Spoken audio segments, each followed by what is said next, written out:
तीन उपचुनाव, बीजेपी को सिर्फ एक जीत, दो गढ़ों में कैसे पलट गया खेल। तीन राज्यों में हुए विधानसभा उपचुनाव के नतीजों ने एक नई राजनीतिक बहस छेड़ दी है। बिहार, मध्य प्रदेश और गुजरात, तीन राज्यों की तीन विधानसभा सीटों पर उपचुनाव हुए, लेकिन भारतीय जनता पार्टी इन तीनों में से सिर्फ एक सीट जीत पाई। सबसे ज्यादा चर्चा उन दो सीटों की हो रही है जहां बीजेपी को हार का सामना करना पड़ा।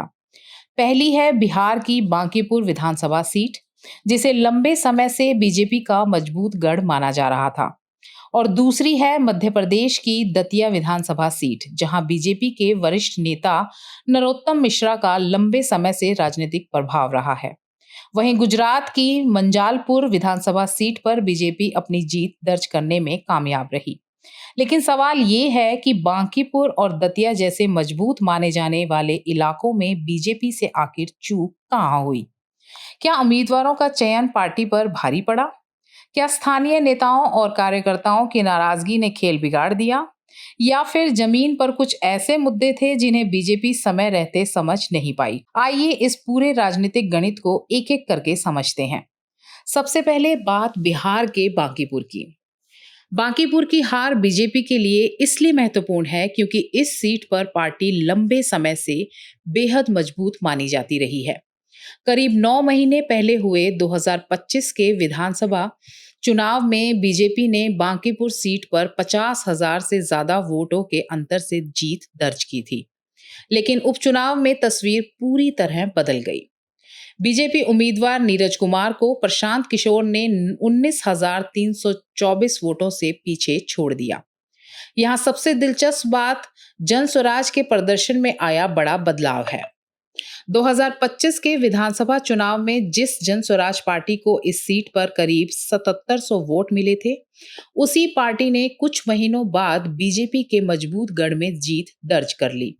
अब सवाल है, इतने कम समय में ऐसा क्या बदल गया? क्या आरजेडी के वोटों ने बदल दिया खेल? बांकीपुर के नतीजों के बाद एक चर्चा आरजेडी के वोटों को लेकर भी हो रही है। रिपोर्ट्स में दावा किया जा रहा है कि आरजेडी के वोटों का एक हिस्सा प्रशांत किशोर की तरफ गया। 2025 के विधानसभा चुनाव में आरजेडी उम्मीदवार को यहां 46,000 से ज्यादा वोट मिले थे, लेकिन उपचुनाव में आरजेडी उम्मीदवार 15,000 वोटों का आंकड़ा भी पार नहीं कर पाई। यानी आरजेडी के वोटों में बहुत बड़ी गिरावट दिखाई दी।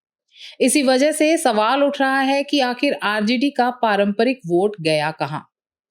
क्या इस वोट का बड़ा हिस्सा जनस्वराज की तरफ शिफ्ट हुआ, या मतदाताओं ने इस बार किसी अलग रणनीति के तहत मतदान किया? तेजस्वी यादव ने भी बांकीपुर में सीमित समय के लिए प्रचार किया। वहीं कांग्रेस इस पूरे मुकाबले में बहुत ज्यादा सक्रिय दिखाई नहीं दी। लेकिन कहानी सिर्फ विपक्षी वोटों की नहीं है। बीजेपी के अपने वोट बैंक में भी सेंध लगने की चर्चा हो रही है। और यहीं से आता है दूसरा बड़ा सवाल, बीजेपी से कहां हुई चूक? रिपोर्ट्स के मुताबिक बीजेपी ने बांकीपुर में आखिरी समय पर अपना उम्मीदवार बदला था। राजनीतिक विश्लेषण में इसे भी हार की संभावित वजहों में गिना जा रहा है। कहा जा रहा है कि अचानक उम्मीदवार बदलने से स्थानीय मतदाताओं और कार्यकर्ताओं के बीच गलत संदेश गया। इसके अलावा बीजेपी ने चुनाव प्रचार में स्थानीय नेतृत्व पर ज्यादा भरोसा किया। राष्ट्रीय अध्यक्ष नितिन नवीन ने भी अपने पुराने निर्वाचन क्षेत्र का कई बार दौरा किया। इसके बावजूद नतीजे बीजेपी के पक्ष में नहीं आए। इसी वजह से अब सवाल उठ रहा है कि क्या बीजेपी अपने इस मजबूत गढ़ को लेकर जरूरत से ज्यादा आश्वस्त थी? क्योंकि दूसरी तरफ प्रशांत किशोर काफी पहले से जमीन पर सक्रिय हो चुके थे। वो मोहल्लों में जा रहे थे, स्थानीय लोगों से मिल रहे थे, छोटे छोटे कार्यक्रम कर रहे थे और जल भराव, सड़क तथा ट्रैफिक जैसी रोजमर्रा की समस्याओं को चुनावी मुद्दा बना रहे थे। इसके अलावा कुछ रिपोर्ट्स में नीट पेपर लीक को लेकर हुए छात्र प्रदर्शनों और भरत तिवारी एनकाउंटर जैसे मुद्दों के असर की भी चर्चा की गई है। हालांकि किसी एक मुद्दे को हार की निर्णायक वजह मानना जल्दबाजी होगी, लेकिन इतना साफ है कि बांकीपुर में स्थानीय समीकरण बीजेपी के अनुमान के मुताबिक नहीं चले। और बिहार के बाद बीजेपी को दूसरा बड़ा झटका मध्य प्रदेश में लगा। दतिया में भी बीजेपी का किला क्यों ढहा? मध्य प्रदेश की दतिया विधानसभा सीट बीजेपी के वरिष्ठ नेता और पूर्व मंत्री नरोत्तम मिश्रा के प्रभाव वाली सीट मानी जाती रही है। नरोत्तम मिश्रा यहां से 3 बार चुनाव जीत चुके हैं, लेकिन इस उपचुनाव में बीजेपी को यहां भी हार का सामना करना पड़ा। कांग्रेस उम्मीदवार घनश्याम सिंह ने 66,757 वोट हासिल कर जीत दर्ज की। वहीं बीजेपी उम्मीदवार आशुतोष तिवारी को 60,741 वोट मिले, यानी दोनों उम्मीदवारों के बीच करीब 6,000 वोटों का अंतर रहा। अब यहां भी सवाल वही है, बीजेपी से चूक कहां हुई? क्या नरोत्तम मिश्रा की नाराजगी पड़ी भारी? दतिया की हार के बाद सबसे ज्यादा चर्चा नरोत्तम मिश्रा को लेकर हो रही है। उपचुनाव में बीजेपी ने नरोत्तम मिश्रा को अपना उम्मीदवार नहीं बनाया। इसके बाद उनकी नाराजगी की खबरें सामने आई। उनके समर्थकों ने पार्टी के फैसले पर असंतोष जताया।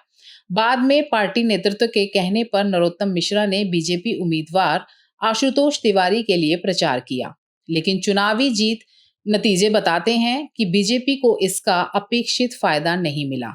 सबसे दिलचस्प बात यह रही कि रिपोर्ट्स के मुताबिक नरोत्तम मिश्रा से जुड़े स्थानीय पोलिंग बूथ पर भी बीजेपी पिछड़ गई।